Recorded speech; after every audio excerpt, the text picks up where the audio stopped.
روزے کے بارے میں 10 کوتاہی جو ہمارے اندر خرابیاں پائی جاتی ہیں۔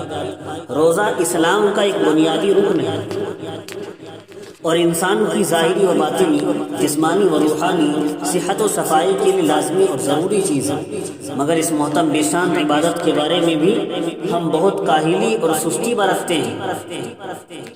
تو پہلی کوتاہی اور خرابی تو یہ ہے کہ اکثر لوگ بغیر کسی شرعی عذر کے روزے ہی نہیں رکھتے، بغیر کسی شرعی عذر کے روزے ہی نہیں رکھتے۔ یہ لوگ بلا شبہ روزہ نہ رکھنے کی وجہ سے گناہ کبیرہ کے مرتکب ہیں۔ افسوس کہ ڈاکٹر کے کہنے پر ہفتوں کھانا پینا چھوڑ دیں تاکہ کوئی مہلک مرض نہ لگ جائے، اور حق تعالیٰ صرف ایک دن کا کھانا پینا چھڑوائیں اور نہ چھوڑنے پر عذاب مہلک کی وعیدیں سنائیں، دردناک عذاب کی وعیدیں قرآن و حدیث میں آ رہی ہیں، اور تو ڈاکٹر کے کہنے کے برابر بھی اس کی وقت نہ ہو۔ انا للہ و انا الیہ راجعون، بڑے افسوس کی بات ہے۔ اور بعض حضرات ڈیوٹی، ملازمت، محنت کا کام کرنے اور گرمی وغیرہ کا عذر کر دیتے ہیں۔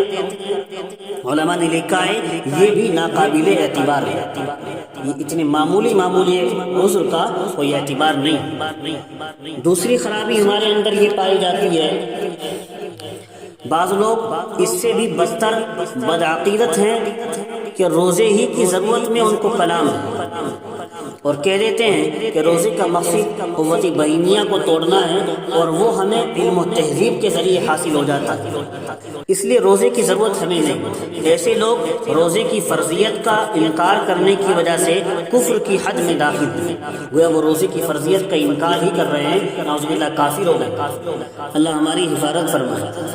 نمبر 3، بعض لوگ وہ ہیں جو گستاخی اور تمسخر کے الفاظ زبان پر لے آتے ہیں، مثلاً کہہ دیتے ہیں کہ روزہ وہ رکھے جس کے گھر میں کھانے پینے کو نہ ہو، ہم سے بھوکا نہیں مرا جاتا، یا اللہ کو بھوکا مارنے سے کیا ملتا ہے، نعوذ باللہ وغیرہ وغیرہ الفاظ بول دیتے ہیں۔ ایسے لوگ بھی روزے کی فرضیت کا انکار لازم آ جانے کی وجہ سے کفر کی حد میں داخل ہیں۔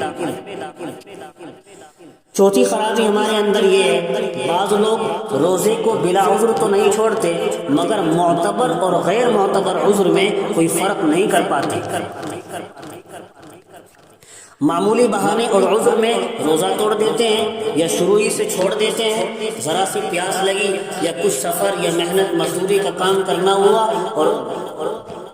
اور فوراً افطار کر دیا۔ یہ سخت گناہ کی بات ہے۔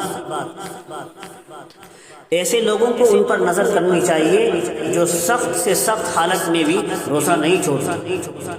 پانچویں خرابی ہمارے اندر یہ پائی جاتی ہے، بعض لوگ عذر کی حد تو جانتے ہیں مگر یہ لوگ عذر معتبر اپنے اختیار سے پیدا کر لیتے ہیں۔ مثلاً سفر شرعی روزہ نہ رکھنے کے لیے عذر معتبر ہے، آدمی سفر شرعی پر ہے، 78 کلومیٹر سے زائد کا سفر کر رہا ہے، تو یہ روزہ نہ رکھنے کے لیے عذر معتبر تو ہے، اس کو وہاں روزہ نہ رکھنے کی گنجائش ہے، بعد میں قضا کر لے۔ لیکن یہ آدمی روزہ نہ رکھنے کی غرض سے ہی بلا ضرورت سفر کر رہا ہے، ضرورت اس کو نہیں ہے، ابھی سخت ضرورت نہیں ہے، اور بلا ضرورت سفر کر رہا ہے صرف اس وجہ سے کہ روزہ چھوٹ جائے گا، گنجائش مل جائے گی، بعد میں قضا کر لیں گے، تو یہ صحیح نہیں ہے، اور قضا کا بھی کوئی وقت متعین شریعت میں نہیں ہے۔ بعض لوگ ایسا کرتے ہیں، روزہ نہ رکھنے کی غرض سے بلا ضرورت سفر کر لیتے ہیں کہ اب سفر شرعی پر روزہ نہ رکھنے کی گنجائش مل جائے گی، بعد میں قضا کر لیں گے، اور قضا کے لیے بھی سردیوں کا زمانہ متعین کر لیتے ہیں۔ علماء لکھتے ہیں یہ سراسر حیلہ بازی اور بہانہ بازی ہے، یہ اطاعت شعار بندوں کا کام نہیں ہے، جو اللہ کے اطاعت گزار بندوں کا کام بالکل نہیں ہے۔ چھٹی خرابی ہمارے اندر یہ پائی جاتی ہے، بعض لوگ روزہ تو واقعی عذر کی بنا پر چھوڑتے ہیں مگر بعض مرتبہ اس عذر کے دور ہو جانے کے بعد جبکہ ابھی دن باقی ہوتا ہے، اس باقی دن میں کھانے پینے سے رکا رہنا واجب ہوتا ہے، مثلا شرعی سفر سے ظہر کے وقت گھر آ گیا، یا عورت حیض سے پاک ہو گئی ظہر کے وقت دوپہر کے وقت، تو ان کو شام تک کھانا پینا منع ہے، مگر یہ لوگ اس کی پرواہ نہیں کرتے۔ یہ بھی ایک گناہ کی بات ہے۔ شام تک روزے داروں کی مشابہت اختیار کرتے ہوئے ان کو رکنا چاہیے، اس کا اہتمام کرنا چاہیے، تو یہ اس کا بھی اہتمام ہونا چاہیے۔ ساتویں خرابی ہمارے اندر یہ پائی جاتی ہے، بعض لوگ جو شرعی عذر کی بنا پر روزہ نہیں رکھتے، دوسرے روزے داروں کے سامنے علانیہ کھلم کھلا کھاتے پیتے رہتے ہیں۔ چلو انہیں شرعی عذر ہے، اس بنا پر انہوں نے روزہ نہیں رکھا ہے، لیکن دوسرے روزے داروں کے سامنے کھلم کھلا کھاتے رہنا یہ صحیح نہیں ہے، اور کہتے ہیں جب خدا کی چوری نہیں تو بندوں سے کیا چوری۔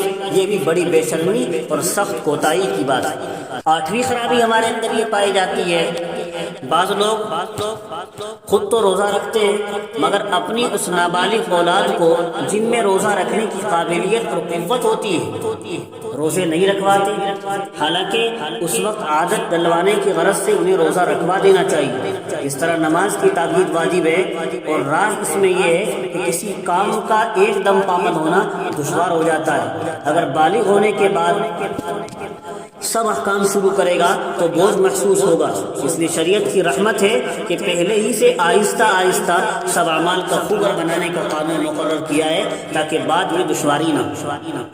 تو بلوغ سے کچھ پہلے جبکہ اس کی 12-13 سال کی عمر ہے اور وہ روزہ رکھنے کی قابلیت اور قوت رکھتا ہے، جبھی سے اس کو روزے رکھوا دینے شروع کر دینے چاہیے۔ اس رمضان 10 روزے رکھوا دیے، اگلے رمضان 20 روزے رکھوا دیے، اب وہ بالغ ہونے کے بعد پورے رمضان کے روزے رکھنے شروع کر دے گا۔ 9ویں خرابی ہمارے اندر یہ ہے، بعض لوگ بہت کم سن اور ناتواں بچوں کو روزہ رکھوا دیتے ہیں جو ابھی بہت کم عمر ہیں اور روزے کو برداشت نہیں کر سکتے۔ اتنے کم عمر بچوں کو جو روزے کو برداشت ابھی نہیں کر سکتے ان کو رکھوانا صحیح نہیں ہے۔ ان لوگوں میں کچھ کو تو روزہ رکھوانے کا فخر ہوتا ہے، وہ تو ایک بڑائی اور فخر جتلانے کے لیے اپنے بچے کو روزہ رکھوا دیتے ہیں، دیکھو اتنی کم عمر میں سے روزہ رکھ لیا، حالانکہ جب تک وہ برداشت نہیں کرتا بچہ روزہ نہیں رکھوانا چاہیے۔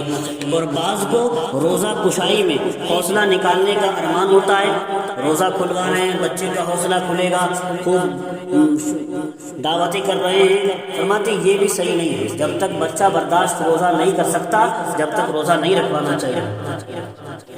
10ویں خرابی ہمارے اندر یہ ہے، بعض لوگ سفر میں یا مرض میں جان کا خطرہ ہو جانے کے باوجود بھی دینداری جتلاتے ہیں، جبکہ آدمی سفر میں تھا یا بیماری کی حالت میں تھا اور جان کا اس کو خطرہ ہو گیا، جان جانے کا خطرہ ہو گیا، اس کے باوجود بھی دینداری جتلا رہا ہے، ہم تو روزہ رکھتے ہی ہیں، چھوڑتے نہیں ہیں۔ ایسا بھی کرنا صحیح نہیں ہے۔ لا یکلف اللہ نفسا الا وسعها، اللہ فرماتے ہیں اللہ کسی کو مکلف نہیں بناتے اس کی طاقت سے زیادہ، ہمت و طاقت کا ہی مکلف بناتے ہیں، تو ایسا کرنا بھی صحیح نہیں ہے۔ یا افطار پر روزہ رکھنے کو ترجیح دینے کی وجہ سے افطار نہیں کرتے، تب باتیں غلطی کی۔